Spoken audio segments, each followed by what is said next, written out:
ನಿನ್ನೆ ದಿನ ನಮ್ಮ ಪಕ್ಷದ ವರಿಷ್ಠರು ರಾಜ್ಯಸಭೆ ಹಾಗೂ 2 ವಿಧಾನ ಪರಿಷತ್ ಸ್ಥಾನಗಳಿಗೆ ಹೆಸರುಗಳನ್ನು ಘೋಷಣೆ ಮಾಡಿದ್ದಾರೆ. ಈಗಾಗಲೇ ತಿಳಿದಿರೋ ಹಾಗೆ ರಾಜ್ಯಸಭೆಗೆ ಅತ್ಯಂತ ಹಿಂದುಳಿದ ಸಮಾಜ ಕುರುಬ ಸಮಾಜಕ್ಕೆ ಸೇರಿರ್ತಕ್ಕಂಥ ಮಾ ನಾಗರಾಜ್ರವರು ರಾಷ್ಟ್ರೀಯ ಸ್ವಯಂ ಸೇವಕ ಸಂಘದ ಗರಡಿಯಲ್ಲಿ ಬೆಳೆದು ಅಖಿಲ ಭಾರತೀಯ ವಿದ್ಯಾರ್ಥಿ ಪರಿಷತ್ ಅಲ್ಲೂ ಕೂಡ ತಮ್ಮ ಸೇವೆಯನ್ನು ಸಲ್ಲಿಸಿ ಪಕ್ಷದ ಸಂಘಟನೆಯಲ್ಲೂ ಸಹ ವಿವಿಧ ಹುದ್ದೆಗಳನ್ನು ಅಲಂಕರಿಸಿ ರಾಜ್ಯ ಬಿಜೆಪಿ ಉಪಾಧ್ಯಕ್ಷರಾಗೂ ಕೂಡ ಅವರು ಸಂಘಟನೆಗೆ ಸಮಯವನ್ನು ನೀಡಿದರು.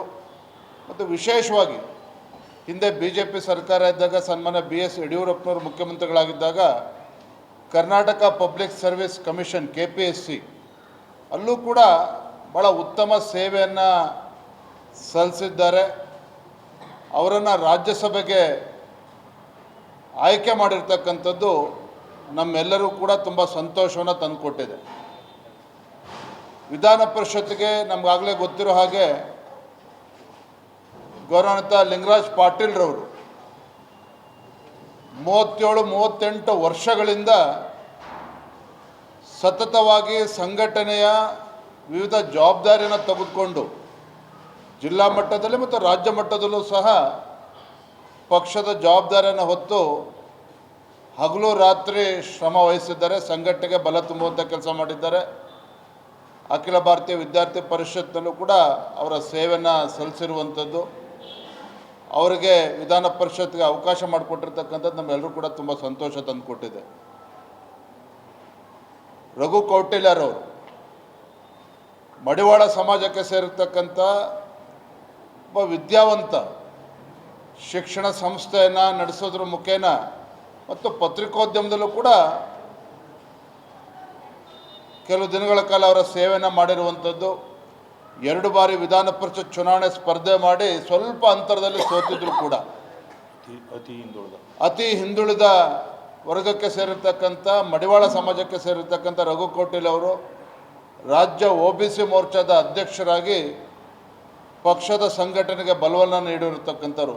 ಒಟ್ಟಾರೆಯಾಗಿ ಹೇಳೋದಾದರೆ ಮಾ ನಾಗರಾಜ್ರವರ ಆಯ್ಕೆ ಇರ್ಬೋದು, ಲಿಂಗರಾಜ್ ಪಾಟೀಲ್ರವರ ಆಯ್ಕೆ ಇರ್ಬೋದು, ಅದೇ ರೀತಿ ರಘು ಕೌಟಿಲ್ಯ ಅವರ ಆಯ್ಕೆ ರಾಜ್ಯದಲ್ಲಿರುವಂಥ ರಾಜ್ಯದ ಎಲ್ಲ ನಮ್ಮ ಪಕ್ಷದ ಕಾರ್ಯಕರ್ತರಿಗೆ ತುಂಬ ಸಂತೋಷನ ತಂದುಕೊಟ್ಟಿದೆ. ಒಳ್ಳೆಯ ಒಂದು ಸಂದೇಶವೂ ಕೂಡ ಕಾರ್ಯಕರ್ತರು ಹೋಗಿರುವಂಥದ್ದು.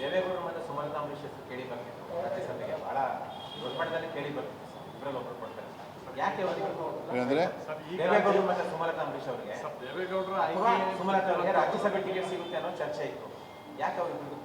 ದೇವೇಗೌಡರು ಮಾಜಿ ಪ್ರಧಾನಮಂತ್ರಿಗಳು ಏನಿದ್ದಾರೆ, ನರೇಂದ್ರ ಮೋದಿಜಿಯವರ ಕೈ ಬಲಪಡಿಸಬೇಕು, NDAಗೆ ಶಕ್ತಿ ತುಂಬುವಂಥ ಕೆಲಸ ಮಾಡ್ಕೊಂಡು ಬಂದಿದ್ದಾರೆ. ಮಾಜಿ ಪ್ರಧಾನಮಂತ್ರಿ ದೇವೇಗೌಡರವ್ರ ಬಗ್ಗೆ ನಮ್ಮೆಲ್ಲರೂ ಕೂಡ ಅಪಾರವಾಗಿರ್ತಕ್ಕಂಥ ಗೌರವ ಇದೆ. ಅವರು ಹಿರಿಯರಿದ್ದಾರೆ. ದೇವೇಗೌಡರು ರಾಜ್ಯಸಭೆ ಬಗ್ಗೆ ರಾಜ್ಯ ಮಟ್ಟದಲ್ಲಂತೂ ನಮ್ದು ಯಾವುದೇ ರೀತಿ ಚರ್ಚೆಗಳು ನಡೆದಿರಲಿಲ್ಲ. ಸುಮಲತಾ ಅವ್ರ ಬಗ್ಗೆ ನಾವು ಕೂಡ ಅವರ ಹೆಸರು ಪ್ರಸ್ತಾಪ ಆಗಿತ್ತು. ಪಕ್ಷದ ವರಿಷ್ಠರು ಇವತ್ತಿನ ರಾಜಕೀಯ ಪರಿಸ್ಥಿತಿನ ಅರ್ಥ ಮಾಡಿಕೊಂಡು ಯಾರಿಗೆ ಅವಕಾಶ ಮಾಡಿಕೊಡಬೇಕು ಅದನ್ನು ಪಕ್ಷದ ವರಿಷ್ಠರು ತೀರ್ಮಾನ ಮಾಡಿದ್ದಾರೆ. ಒಟ್ಟಾರೆಯಾಗಿ ಹೇಳೋದಾದರೆ ಪ್ರಾಮಾಣಿಕವಾಗಿ ದುಡಿದಿರ್ತಕ್ಕಂಥ ಸಾಮಾನ್ಯ ಕಾರ್ಯಕರ್ತರಿಗೆ ಭಾರತೀಯ ಜನತಾ ಪಾರ್ಟಿ ಅವಕಾಶ ಮಾಡಿಕೊಟ್ಟಿದೆ. ಸುಮಲತಾ ಅವರು ಕೂಡ ಅವ್ರ ಬಗ್ಗೆ ನಮಗೆ ಅಪಾರವಾಗಿರ್ತಕ್ಕಂಥ ಭಾರತೀಯ ಜನತಾ ಪಾರ್ಟಿ ನಮ್ಮೆಲ್ಲರೂ ಕೂಡ ಅಭಿಮಾನ ಇದೆ. ತಮಗೆ ಗೊತ್ತಿರ್ಬೋದು, ಹಿಂದೆ ಲೋಕಸಭಾ ಚುನಾವಣೆ ನಿಂತಹ ಸಂದರ್ಭದಲ್ಲಿ ಯಡಿಯೂರಪ್ಪನವರ ರಾಜ್ಯದ ಅಧ್ಯಕ್ಷರಿದ್ದರು. ಮಂಡ್ಯ ಲೋಕಸಭಾ ಕ್ಷೇತ್ರ ಚುನಾವಣೆ ಇಂಡಿಪೆಂಡೆಂಟಾಗಿ ನಿಂತಾಗ BJP ಸುಮಲತಾ ಅವ್ರಿಗೆ ಬೆಂಬಲವನ್ನು ಕೂಡ ನೀಡಿತ್ತು.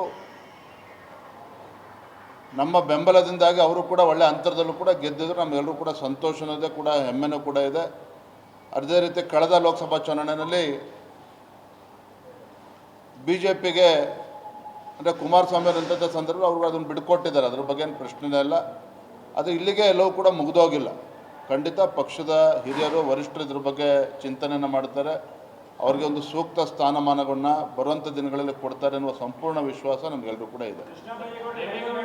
ದೇವೇಗೌಡರ ವಿಚಾರದಲ್ಲಿ ಕಾಂಗ್ರೆಸ್ ಈಗ ಬಿಜೆಪಿನ ಬೈತಾರೆ, ಒಕ್ಕಲಿಗರಿಗೆ ಅನ್ಯಾಯ ಮಾಡಬಹುದು. ರಾಜ್ಯಸಭೆ ಮಾನ್ಯ ಹಿರಿಯರ ಮಾಜಿ ಪ್ರಧಾನಮಂತ್ರಿಗಳು ದೇವೇಗೌಡರವರ ಕಳಿಸೋದ್ರ ಬಗ್ಗೆ ರಾಜ್ಯ ಮಟ್ಟದಲ್ಲಿ ಯಾವುದೇ ರೀತಿ ಚರ್ಚೆಗಳು ಆಗಿರಲಿಲ್ಲ. ಇಷ್ಟು ಮಾತ್ರ ಈ ಸಂದರ್ಭದಲ್ಲಿ ಹೇಳ್ತೇನೆ. Thank you. ಈಗ ಬೆಂಗಳೂರು ಉಸ್ತುವಾರಿ ಬೇಡವಂತದ್ದು DMRCL ಮತ್ತು DDA ಹೊರತುಪಡಿಸಿ ಕೊಟ್ಟಿದ್ದಾರೆ. ಬೇಕಾದ್ರೆ ರಾಮಲಿಂಗ ರೆಡ್ಡಿ ಅವರಿಗೆ ತಗೊಳ್ಳಿ ಅಂತ. ಈಗ ಅವ್ರು ತಗೊಳ್ಳೋದು ರೆಡಿ ಇಲ್ಲ.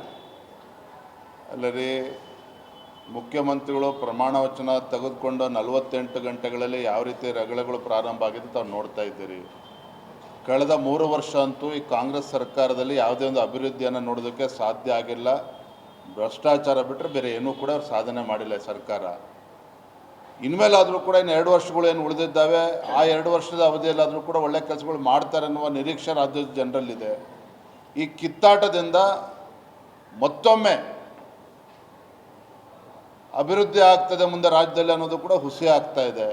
ಹಾಗಾಗಿ ನಾನು ಒಂದೇ ಮಾತಲ್ಲಿ ಹೇಳೋದಾದರೆ, ಮುಖ್ಯಮಂತ್ರಿಗಳು ಏನೇ ಬದಲಾವಣೆ ಆಗಿದ್ದರೂ ಸಹ ರಾಜ್ಯದ ಮುಖ್ಯಮಂತ್ರಿಗಳಿಂದ ಈ ಕಾಂಗ್ರೆಸ್ ಸರ್ಕಾರದಲ್ಲಿ ಯಾವುದೇ ಅಭಿವೃದ್ಧಿಯನ್ನು ನೀವು ನಿರೀಕ್ಷೆ ಮಾಡೋದಕ್ಕೆ ಸಾಧ್ಯ ಇಲ್ಲ. ಈಗಾಗಲೇ ಸಾಲದ ಹೊರೆ ರಾಜ್ಯದಲ್ಲಿ ಬಂದು ಮುಟ್ತಾ ಇದೆ. 10 ಲಕ್ಷ ಕೋಟಿ ರೂಪಾಯಿಗಳಿಗೆ ಇವತ್ತು ಸಾಲದ ಹೊರೆ ಬಂದು ನಿಂತಿರುವಂಥದ್ದು. ಹಾಗಾಗಿ ಈ ಕಾಂಗ್ರೆಸ್ ಸರ್ಕಾರದಿಂದ ಯಾವುದೇ ಅಭಿವೃದ್ಧಿ ನಿರೀಕ್ಷೆ ಮಾಡೋದಕ್ಕೆ ಸಾಧ್ಯ ಇಲ್ಲ. ಅದ್ರ ಜೊತೆಯಲ್ಲಿ ಇವತ್ತೇನು ಕಿತ್ತಾಟ ಪ್ರಾರಂಭ ಆಗಿದೆ, ನಮ್ಗೆ ಆ ಪೋರ್ಟ್ಫೋಲಿಯೋ ಬೇಕು, ನಮ್ಗೆ ಈ ಪೋರ್ಟ್ಫೋಲಿಯೋ ಬೇಕು, ಇನ್ನೂ ಉಸ್ತುವಾರಿ ಸಚಿವರು ಕೊಟ್ಟಿಲ್ಲ, ಯಾವ ಜಿಲ್ಲೆ ಕೊಡಬೇಕು ಅಂತ ಅದು ತೀರ್ಮಾನ ಆಗಿಲ್ಲ. ಕ್ಯಾಬಿನೆಟ್ ಎಕ್ಸ್ಪಾನ್ಷನ್ನು ಕೂಡ ಇನ್ನೂ ಕಂಪ್ಲೀಟ್ ಆಗಿಲ್ಲ. ನೆನ್ನೆ ಸತೀಶ್ ಜಾರಕಿಹೊಳಿ ಅವರು ಹೇಳಿದ್ದಾರೆ 1 ತಿಂಗಳೊಳಗೆ ಕ್ಯಾಬಿನೆಟ್ ಎಕ್ಸ್ಪಾನ್ಷನ್ ಮಾಡಬೇಕು ಅಂತೇಳಿ. ಬಹುಶಃ ಇವತ್ತಿನ ಪರಿಸ್ಥಿತಿಗಳು ನೋಡ್ತಾ ಇದ್ದರೆ ಇನ್ನು ಕ್ಯಾಬಿನೆಟ್ ಎಕ್ಸ್ಪಾನ್ಷನ್ ಯಾವ ಮಾಡ್ತಾರೋ ಗೊತ್ತಿಲ್ಲ. ಹಾಗಾಗಿ ಮಾನ್ಯ ಮುಖ್ಯಮಂತ್ರಿಗಳು ಮುಂದೆ ಇರ್ತಕ್ಕಂಥ ದೊಡ್ಡ ಸವಾಲು ಅಂತ ಹೇಳಿದ್ರೆ, ಯಾರಿಗೆ ಯಾವ ಪೋರ್ಟ್ಫೋಲಿಯೋ ಕೊಟ್ಟರೆ ಅವ್ರಿಗೆ ತೃಪ್ತಿ ಆಗ್ತದೆ, ಯಾರಿಗೆ ಯಾವ ಜಿಲ್ಲೆಯನ್ನು ಕೊಟ್ಟರೆ ಉಸ್ತುವಾರಿ ಕೊಟ್ಟರೆ ಅವ್ರಿಗೆ ತೃಪ್ತಿ ಆಗ್ತದೆ. ಇನ್ನೂ ಕೂಡ 20 ಕ್ಯಾಬಿನೆಟ್ ಇನ್ನೂ ಕೂಡ ಭರ್ತಿ ಮಾಡೋವಂಥದ್ದು ಇನ್ನೂ ಕೂಡ ಬಾಕಿ ಇದೆ. ಹಾಗಾಗಿ ಇವರೆಲ್ಲರನ್ನೂ ಕೂಡ ಬ್ಯಾಲೆನ್ಸ್ ಮಾಡೋದ್ರಲ್ಲೇ ಮುಂದಿನ 2 ವರ್ಷ ಕಳೆದೋಗ್ತದೆ. ಅಷ್ಟು ಮಾತ್ರ ಸತ್ಯ. Thank you.